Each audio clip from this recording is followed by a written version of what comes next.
come back for step 3. I feel like you want to go. I feel like you want to say just do it, but you know that tagline's taken already, right? This episode is not sponsored by Nike. That is very nice. That's full disclosure for you right there.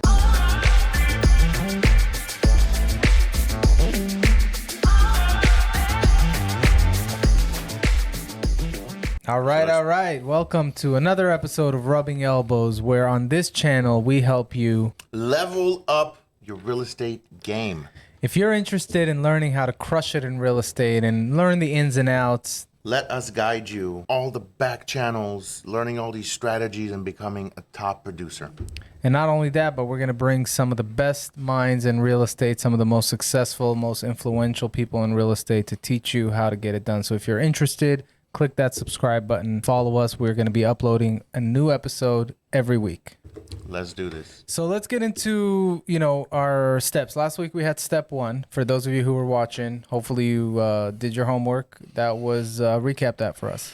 So we've been doing this thing where we're going to help you find your first deal, right? And we're going to take you step by step. Step 1 was drive your neighborhood, find your first 10 properties. These are 10 properties that are just crappy homes, poor, unkept landscape, maybe old cars that are just there with flat tires, just that ugly, ugly house in your neighborhood. Take 10 of those addresses down and leave 10 handwritten notes. Trying to reach you, call me. Very vague. That was easy, yeah. So that was step 1. If you did that, we're going to talk about step 2. Step 2 is a little more exciting because now we're going to dive into what do we do with all this, right? So What do you do when you get these addresses? Let's just pick one as an example. What is the next step? Step 2, you want to create a, everybody's got access to Google, Gmail. What I do is I create a Google Drive and I create little subfolders and I put an address for each one of these folders and then I run title. Now, how did I run title when I first got into the business? Well, let's stop for a second and explain to those listeners that are just getting in. What does that even mean? What is running title? Title is seeing what public record shows on who owns the property. Is it a corporation? Is it a bank? Is it a trust? Is it an LLC? Is it a private person? Is it a husband and wife?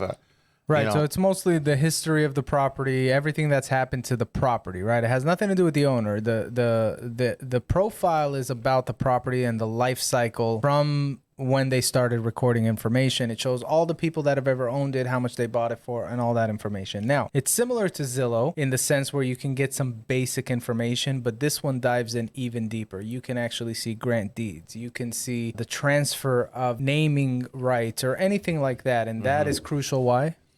It's crucial because it's going to lead you to the last person who was recorded as the owner. You're going to get a name and you're going to get a mailing address. Hopefully the mailing address is different than this address. And reason being is because this address might look the way it looks because the owner is out of state, out of town, out of the country, whatever. We're going to help you find that person, reach out to them, and we're going to tell you exactly what to say to possibly maybe agree to sell the property to you or to one of your associates, affiliates, and have you make money on it. So basically, we'll be able to get in, see who owns the property or who are the owners if there is multiple. And then if we see the mailing address of where the county is sending them information, we know they live somewhere else or they have their mail going somewhere else, which tells us a little bit more about the property. What other information do we get on there? Can we see, the valuation? Can we see what homes right around there are selling similar to on Zillow? Can we see the loans that they've taken out and things like that? Yeah, you can see if the property is delinquent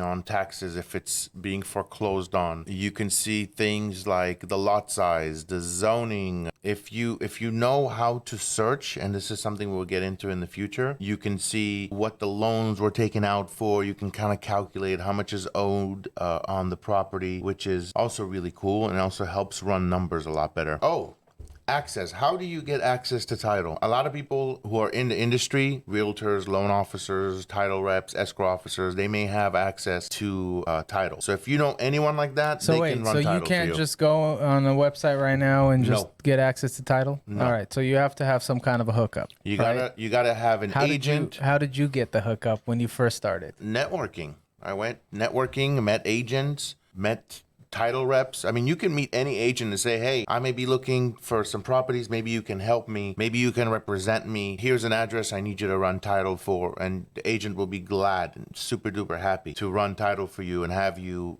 do the work and potentially use that agent to buy the property, sell the property, who knows what. Agents want to be of service. So if you're going to ask an agent of something, ask them for that, Otherwise, you're going to be in a situation where you're asking them for, to wash your car. Come on, man. Come on. Are you kidding me? All right. So title reps, agents, obviously there are so many different networking events. Every title company, every real estate office that's up and coming, they're putting on these happy hours. Show up to one of them. Make relationships with people that are going to help you advance your career. And the first thing you need is access. So title reps or real estate agents are going to be your go-to to get that access. Or just send us the information. We'll get it for you. Yeah, we're happy to do that. By the way, if, we're going to get to the part where you get your properties, get in front of a seller, and you're not sure exactly what to say. We're going to walk you through it, tell you exactly what you need to say. You're going to have my personal email. You can reach out to me. We can chat. I can kind of guide you through it. We'll get there. We'll get there. Right now, and this is something that we haven't really discussed, but a new segment called Favorite Things to Say to Clients. Tell me more. This is one of the things that I always like to take things from my dad. My dad listens to, Tom Ferry, Mike Ferry, he listens to, Tony Robbins. He listens to everybody. He loves that type of sharpening his tools and skills. So he's a great sales guy, and I always get stuff from him. So one of the things that I got from him that I always use when I talk to a seller and the seller wants $1 million for the house, and we're not getting offers over $850, and he tells me, well, this is a problem. The price is the problem. I like to say the price is not the problem. The price is the solution, and you can say that to buyers too. It's easier to say it to sellers because you're reminding them that if you truly need to sell the house, the price is not the problem. If the market calls for $850 and you want $1 million for this property, here's your solution. You got to lower your price, unless you can think of a different solution, which you can't. You're going to have to lower your price. So price is not the problem. Price is the solution. Think about that. Use it. I like it. So the new segment is going to be favorite things to say to clients. Favorite things to say to clients. Yeah. All right. Now, we definitely want to hear from you. So if you've got something that you've been saying over the years that you feel kind of works for you, put it in the comment. If we like it, we'll pin it up so everybody can see it.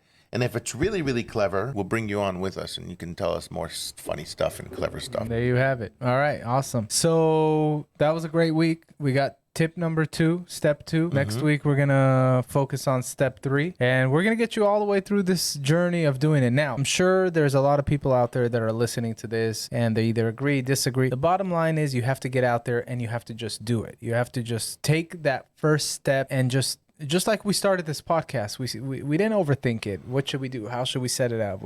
What equipment should we use? I mean, if you look at our first episode, it was probably, other than the content, it was probably crappy, right? The sound was crap, the tech, the cameras, all that.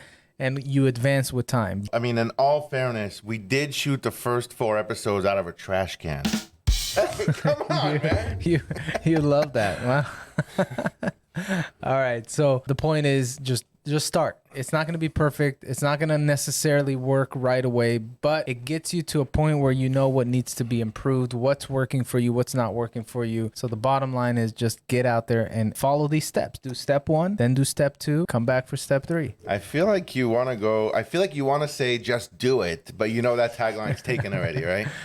No sponsorship from Nike. We have to make sure to let you know that this episode is not sponsored by Nike. That is very nice. That's full disclosure for you right there. All right. So what's next? We are wrapping up for the week. That was, that was a lot of information. Chuck, great tip number 2. I hope you got, why don't you recap exactly what they need to do? Step 1, you're going to drive around, look for properties that are in poor living condition, poor landscaping, old cars with flat tires. 10 addresses. Get yourself 10 addresses, 10 notes, and leave 10 notes behind. Vague notes. Trying to get a hold of you, call me. Here's my number, Chuck. Right? Step 2, once you've got these 10, you're going to run title on each one of them. And you're either going to utilize an agent friend of yours to run title on them for you, so you know who owns them and where the mailing address is, or you're going to go out there and network and start meeting some title reps and maybe get your own title account. It's free. You just need a hookup. You just need to be. Or you come to us. Oh, you come to us. You can always shoot an email, chuck@lafixers.com. You can go to rubbingelbows.live, reach us, find us, go on any of social media platforms, write a comment. We're all over it. We love helping. We love being part of this industry. So reach out. Yeah, so hopefully you enjoyed the information, the content. Comment below, give us some ideas on any information that you think could be valuable that we could talk about, or any kind of speakers that you want to see or hear. Other than that, thank you again for tuning in. Till next time. Yeah. See ya. Peace.